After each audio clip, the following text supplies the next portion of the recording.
মাঝে মাঝে আল্লাহ আমাদেরকে দুঃখ কষ্ট দিয়ে পরীক্ষা করতে চান, এগুলো আমাদের জন্য খারাপ নয়। এই দুঃখ কষ্ট বিপদ আমাদের কোমরকে সোজা করে, আমাদের পায়ের মাটিকে শক্ত করে, চিল্লায় বলেন ঠিক কিনা। প্রতিকূল পরিবেশে কিভাবে বাঁচতে হয় এই দুঃখ কষ্ট আমাদেরকে শিখায়। এজন্য মুমিন বান্দার বৈশিষ্ট্য হচ্ছে দুঃখ কষ্ট বেদনা জ্বালা এগুলোতে সে আপসেট হয় না, সে হাল ছেড়ে দেয় না, সে ভরসা রাখে একজনের উপর। চিল্লায় বলতে হবে তিনি কে?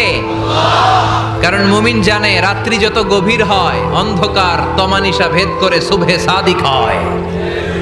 মুমিন জানে গর্ভবতী নারীর পেটের ব্যথা যেই দিন বাড়তে থাকে ওই দিনই নতুন মেহমান আগমনের সময় ঘনাতে থাকে।